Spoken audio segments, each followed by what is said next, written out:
You can spend your whole life having a comfortable career, or you can be swept up into the eternal activity of God.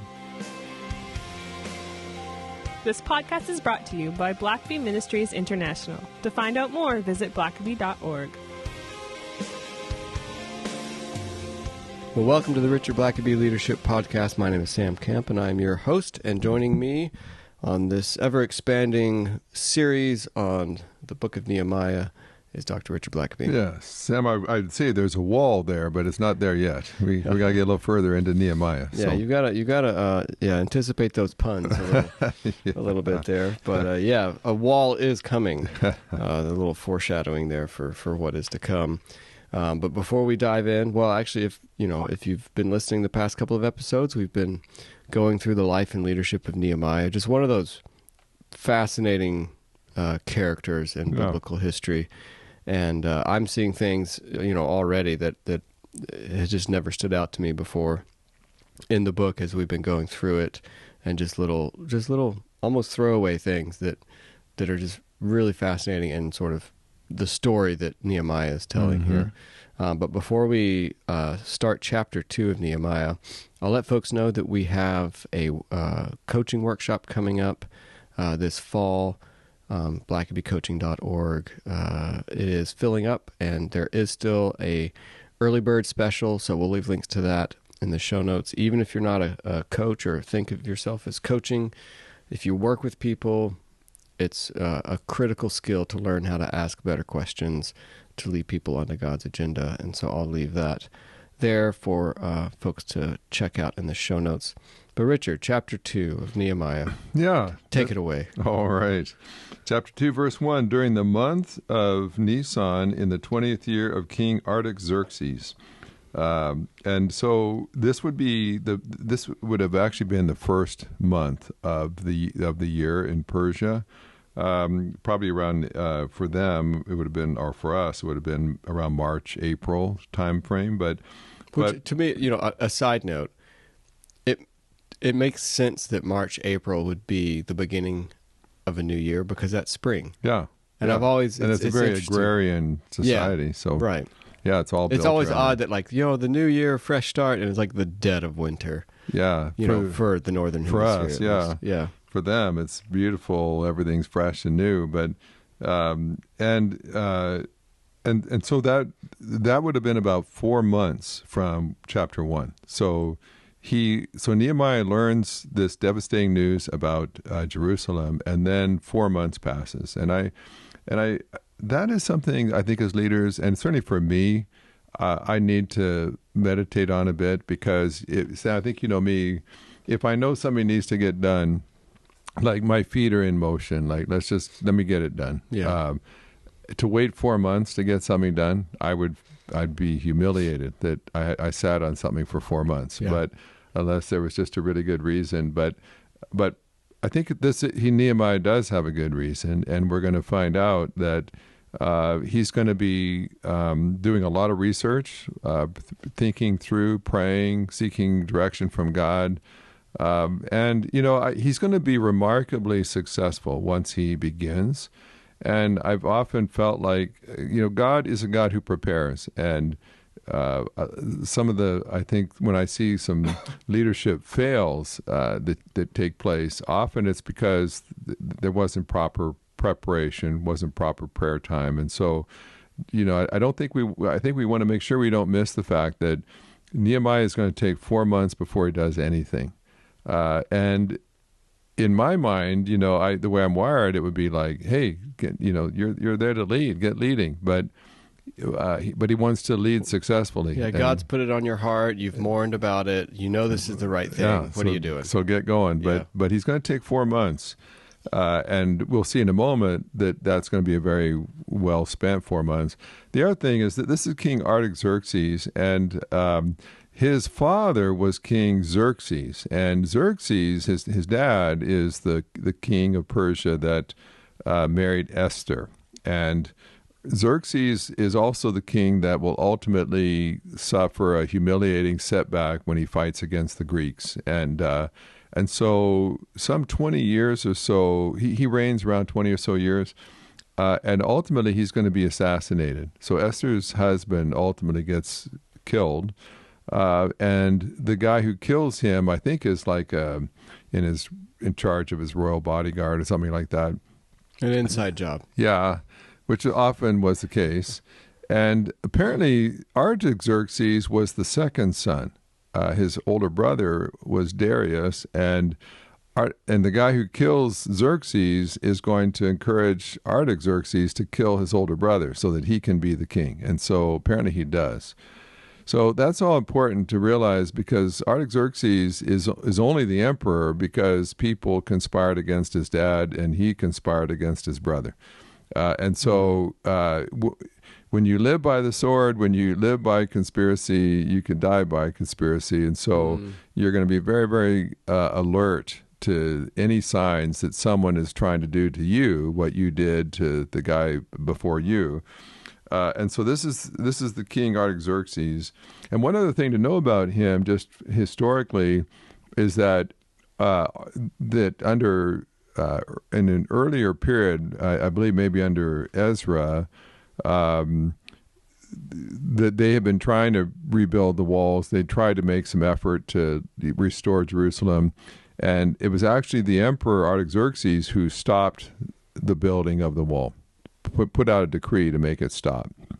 And some historians feel like at the time Egypt was trying to rebel against him, and he might have felt like, I don't want fortified cities anywhere down in that region that the Egyptians might occupy and make it harder. And so let's just kind of keep the playing field pretty level here so it's not too hard to march in there and straighten things out.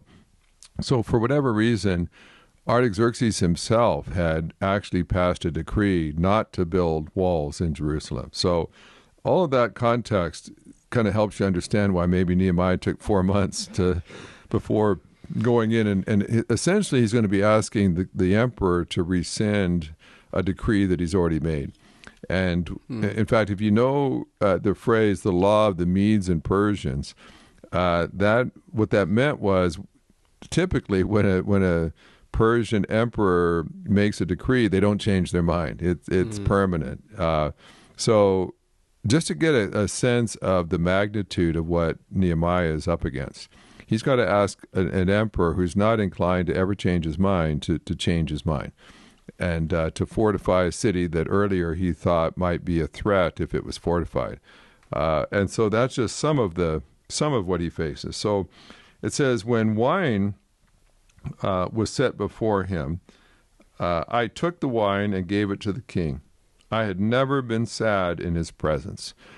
So several things about that verse. One is, apparently it's some kind of formal gathering. Now he's probably been bringing wine. I mean, I think these Persian emperors drank wine every day. So I don't think that it's been 40 days since the Persian emperor decided to indulge himself, imbibe. And so, but it might be that this is some kind of particular occasion. It could have been a formal banquet. The Persian emperors were pretty famous for having these massive banquets and bringing in all kinds of nobles. And so could this have been like a New Year's sort of thing, it could have been, because it's the beginning of the year, it could well have been some kind of New Year's feast, formal thing. It seems the way that this is written that it's some kind of event. And also because it's the new year, it may well be that Nehemiah just sort of arbitrarily gave himself till the new year. Let me just think this through in the fall here, the winter, and when it comes to the new year, I'll cast my lot. And so, and apparently he's picked some kind of event that he's going to bring in the wine to the emperor at, and then it says, I was never sad in his presence before. Now that doesn't. I'm guessing over the years of serving the king that there were days when he wasn't all that happy. What he's saying is, I never showed it. Yeah. And of course that's the epitome of professionalism. You kind of, you don't wear your feelings on your sleeve when you're at work. You put on your game face and you do your job. And especially for an emperor like that, it was considered the greatest privilege of your life to be able to serve him. And so if you're frowning or sad while serving the king, that's insulting. And you don't want to insult kings that can have you thrown to the lions in a heartbeat. And so what this appears to mean is he's always been able to kind of hide his feelings from the king and just be professional. And so what this probably means is that on this day he decides not to do that. I don't think after 40 days the pain and the sadness just gets to be too much to him. I think it's been the same as it's always been. I think for some reason this is part of his strategy, which I think is very astute, as we'll see with Nehemiah. And one of the great qualities of great leaders is they know how to work with people, and great leaders know how to work not only with people under them but people above them. And in this case, Nehemiah is going to be a governor. He's going to have lots of people that he governs, but he also is accountable to somebody, and that person can make or break him. And Nehemiah knows that, and so he's going to play his cards masterfully. And so he's waited 40 days for the right moment. And again, I'll confess, I've been guilty of this. Sometimes it's like, hey, I've got to have a hard conversation, so the next time I see this guy, we're just going to have a hard conversation. But that's not necessarily the best time to do that. Yeah. And if you want to request something from your manager, you don't necessarily go barging in his office when he's clearly preoccupied with some other fire he's trying to put out at the moment. And I think a lot of times, as we've seen often in this podcast, timing can be everything. You can do the right thing, but do it at the wrong time. And so Nehemiah has been praying, watching, planning for the right time to present his case. And so on this day, he makes it clear that he's sad. Now, part of what he's doing, I've been there before too, where you say, okay, God, I'm not entirely sure if this is the day that I need to talk to this person. So make it clear to me if it is. And so I think what Nehemiah is doing, instead of walking into the king's throne room and saying, hey, king, can I talk to you for a moment? I've got this issue we need to discuss. Instead, he sort of lets his guard down a little bit, and I think he waits to see what the king does. Does the king even notice? Does the king say anything? Does the king give me any kind of overture that lets me know that today is the day that God is opening a door? Or is it just pretty clear this isn't the day? And I've been there where I wasn't quite sure. I knew there's something I needed to do, but is this the day? And so you can be, as you're praying, just saying, God, maybe I make small talk with this person, and it's clear they're very distracted, or they're in a grumpy mood, and that will tell me, no, this isn't the day to bring this up. Or I just walk in the door and they're beaming and smiling and asking how my weekend was, and that tells me, okay, there's some openness here. So that's kind of what he's doing here. Yeah. And so he goes in, he shows that he's sad. And so the king said to me, why are you sad when you aren't sick? There is nothing but sadness of heart. And so the king notices right away, which probably indicates he's never been sad before. If he was always sad, the king could say, oh, there's old sad Nehemiah again, but... Well, and it's just interesting, too, when he says that he knows he's not ill.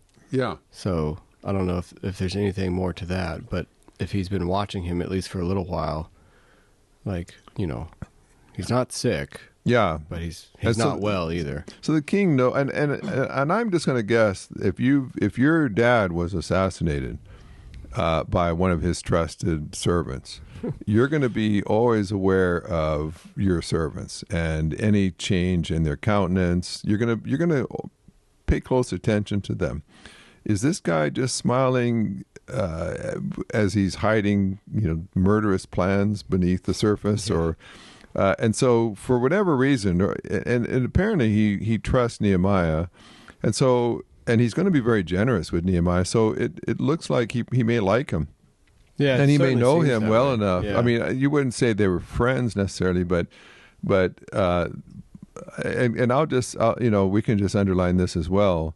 There's some leaders that it just seems like God smiles upon their efforts, that God gives them opportunities, and there's lots of reasons why God can do that. But part of that can also be that the leader has conducted themselves well, and they have been pleasant to work with, and they haven't always been downcast and miserable. They've been positive. They've been upbeat.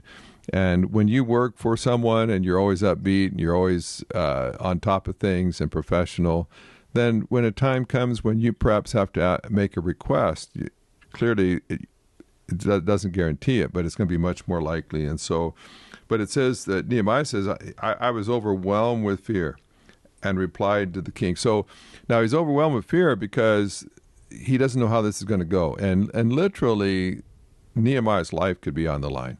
Yeah. If Artaxerxes suspects, he's sad,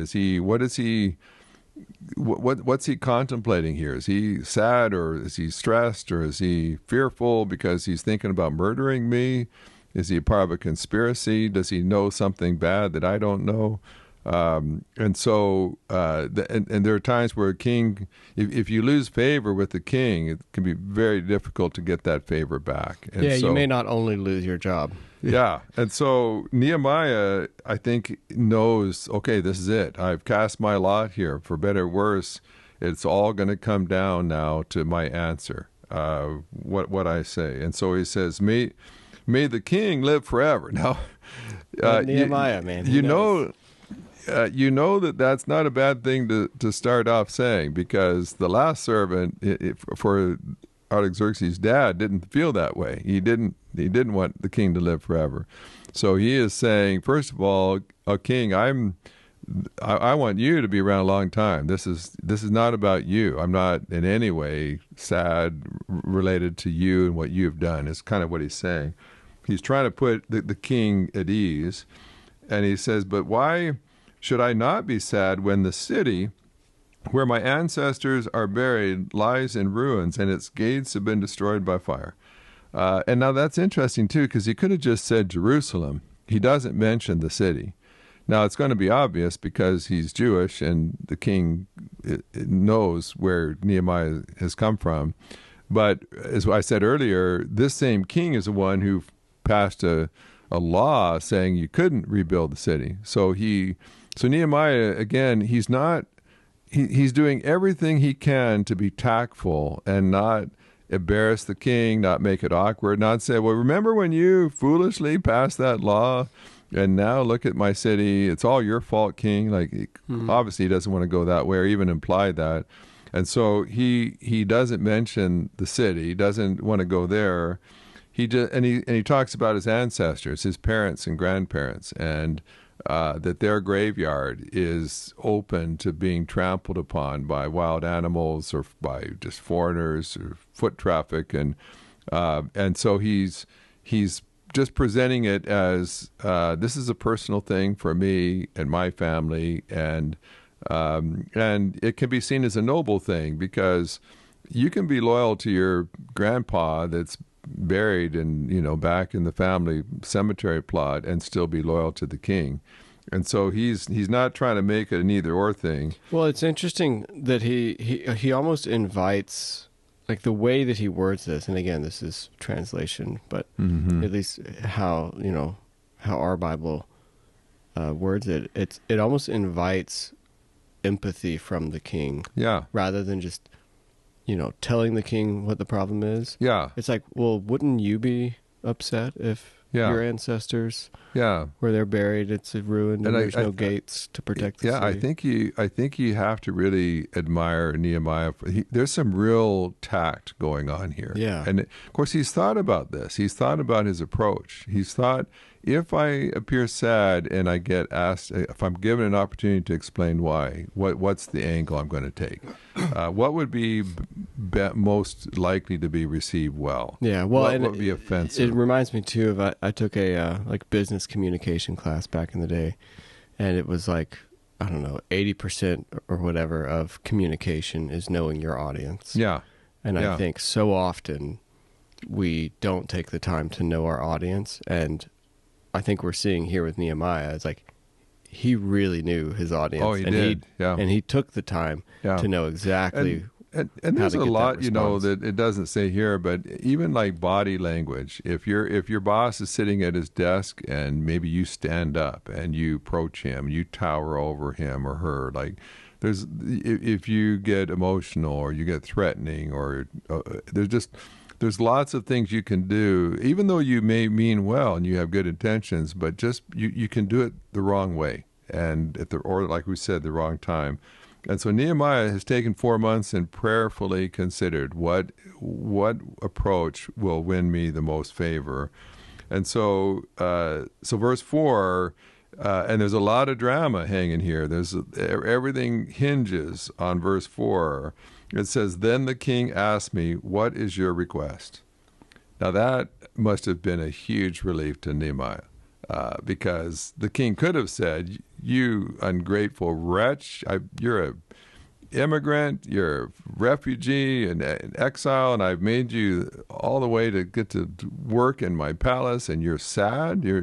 That city was destroyed for good reason. They rebelled against their rulers or whatever." And I mean, he could have said a lot of different things, but what he says is, "What's your request?" Which is, I think you pretty well have to read that as he's open to a request. He's inviting him now. Nehemiah has not made a request until invited to do so. Yeah.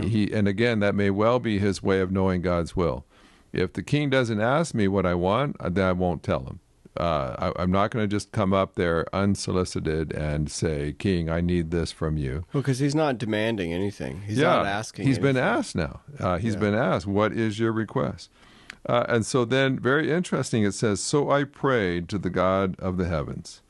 And what I love about Nehemiah is it's going to say this about 9 different times in this relatively short book that he prays. And sometimes it's going to tell us what his prayer is. We've already gotten a prayer in chapter 1. Nehemiah is preeminently a pragmatist. He's a guy who gets things done. He builds a wall, he organizes people, gets supplies together, but he's also a prayer. And sometimes we almost think that those are contradictory. Some people pray, other people get things done, and yet Nehemiah's what you discover is the prayers are the ones who get the most things done. He's been praying and seeking God's direction on how to go about this, and then he prayed, and he's prayed. Certainly, he's prayed much before he's ever gone into this conversation. But now, mid-conversation, he's praying about even just the next words, and I really can't emphasize that enough. And I've been unfortunately, in conversations that started out well, and I should have done a Nehemiah and prayed before the next thing I said. But sometimes you can get into an important conversation and you hit a crossroad where, do I say this? Do I say that? Do I ignore this? Do I make a big deal of that? And so Nehemiah prays and doesn't tell us what he prayed here. It just says, "I prayed to the God of heavens," and then verse 5, "and answered the king, if it pleases the king." And again, what a great way. He's not making demands. All the way through, he's saying, "King, only if you're pleased to do this. King, if you're not happy about this, then that's fine. I'm not either then. I just only want what you want, King," which is never a bad way to approach a king. It says, "and if your servant has found favor with you." Again, he knows who the servant is, who the king is. He's not reversing those positions. He's not starting to give orders to the king. And he says, "If I pleased you," and that is one of the benefits sometimes of a track record. Nehemiah's worked with the king for a while. And that's one of the reasons why you want to do a good job wherever you're employed, whoever you work with. Just always exceed expectations, because you never know if you might have to ask a favor at some point. Yeah. And you might need some leniency, some understanding.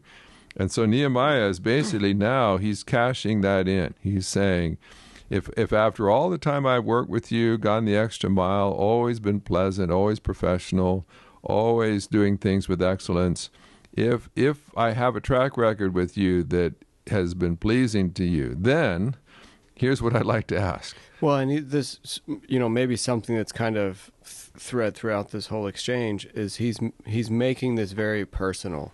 Yeah. Like he could have easily just said, Jerusalem, it's a real shame that it's in the state that it's in. But, he's like, my city is in ruin, my ancestors. If I have pleased you, if I have found favor. So, like, he's drawing the emperor's attention to the person before him and not this sort of big problem way it doesn't just give him a demographic study, feasibility study kind of thing. He says, if it please the king, and if your servant has found favor with you, send me to Judah and to the city where my ancestors are buried. He never mentions Jerusalem, so that I may rebuild it. And I think the end of verse 5 there, I think, is important to acknowledge again, that when you do pray, I think genuine prayer always is prepared to be God's answer to the prayer. Don't pray something if you just want God to send someone else to fix the problem. If you're going to pray for something, be prepared for God to use you to be part of the answer. And so, and it may just well be, Nehemiah, we don't know that he's ever had any experience building a wall, building a city, or administering anything more than, glasses of wine. We don't know kind of what his background is here, but after 4 months of prayer, he's not saying, God, our king, I'd like to ask that you send a really good wall builder back to Jerusalem, someone with lots of experience. I love my job here in the palace, but I don't want to go live among ruins for a couple of years here. So send someone else. The classic phrase, here I am, God, send that guy. Yeah. Instead, he says, send me that I may rebuild it. And again, that just might be part of the, I think some of the fascination and the openness of the king is that Nehemiah is willing to put his own sweat equity into this, to make his own sacrifice, to leave essentially the Oval Office of the White House, the epicenter of world power, and then go into a run-down, backwater, broken downtown, and get into some really hard labor. And so he's, again, I think that's going to be winsome to the king, because he realizes this guy's not just wanting to see, a lot of people just want to peddle power with the guy in charge and just always be whispering in his ear, you should do this, you should do that. Instead, Nehemiah's not into influence. He's just into burden of getting something done. And he's willing to be that person. So we'll have to pick that up. But maybe just one last thing to notice there. The king, verse 6, the king with the queen seated beside him asked me, how long will your journey take, and when will you return? So I gave him a definite time, and it pleased the king to send me. So two things just about that as we wrap up for this week. It mentions the queen. It doesn't name her here, but history knows what the queen's name was. Typically, queens didn't necessarily sit in those big, extravagant banquets that we mentioned earlier, the sort of the state banquets. And so some commentators believe that perhaps the fact the queen was sitting next to him, that this is a more intimate gathering. Maybe it's more private setting. So, which would kind of make sense. Nehemiah wants to appeal to the personal side. So maybe have the queen there. You almost get the impression from this whole interaction that Nehemiah is a pretty likable guy. And maybe the queen knows him and likes him. And maybe Nehemiah certainly doesn't want to put the king on the spot in front of a whole bunch of nobles. So perhaps it's more of a private time where he can just be personal with the king. But so the king just says, like, how long will it take? Now, if you're king and your father was assassinated by one of his supposed trusted servants, if you really have a servant that you do trust, and he really stands between you and an assassin, you don't necessarily want those kind of guys away. If you got a Secret Service agent that you would trust your life with because they're just so good, they're so thorough, and then he says, I need to take a sabbatic leave for a year, you're not going to be just thrilled about someone you trust not being around you every day. Mm-hmm. But he says, how long? It's interesting because the king's first question is not, what will this cost? What do I have to pay for this? It's like, how long will I be apart from you, Nehemiah? Which is an interesting kind of response. And it says that Nehemiah told him, but we don't have that in the record here. And we know that historically, Nehemiah is going to end up being gone about 12 years. So I think most commentators feel like, and the wall will be built within a couple of months. So it's not. It's probably pretty certain that Nehemiah had no anticipation that he'd actually be gone that long. I'm sure that he actually gave the king a much shorter time span. Maybe he said a year, 6 months or something, just enough time to get the wall built.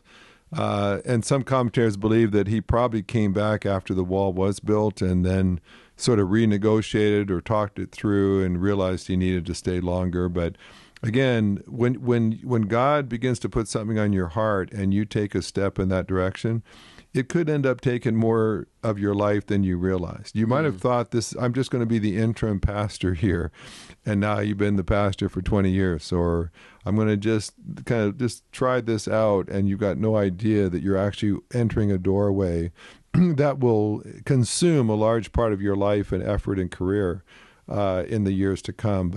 But at this point, all you know is that you've been so impacted, you know you've got to step out and be a part of this. And so Nehemiah very deftly, tactfully, strategically, prayerfully puts it all on the line. Literally, the worst case scenario is he could be executed before the day is done. Or maybe the best case scenario, he could be losing the best job he's ever had in his life, at least for a while. There's always people who would have loved to have had his job. And so to leave the country, there's going to be a replacement. It's not like the king's going to not drink wine for the next 12 years till you get back. And there'll be people that will happily replace you. But that you can spend your whole life having a comfortable career, or you can be swept up into the eternal activity of God. And I think so much of life can be avoiding regrets. There's lots of things that will happen day in and day out in your career, and then now and then you'll get an opportunity to be a part of a God thing. And when you look back later, you'll realize what mattered most in my life was not just putting in my 20 years so I could retire at my job, but those moments where God suddenly drew my attention to something, and even though I was scared to death, I jumped in and had no idea all that God would do as a result. Yeah. Well, that's a great place to leave it, and until next time. Thanks for listening to the podcast. If this is something you enjoyed, it really makes a difference if you leave a review and a 5-star rating on Apple Podcasts or wherever you listen. Don't forget to subscribe and share with your friends. We always love hearing from our listeners, so email us at podcast@blackaby.org.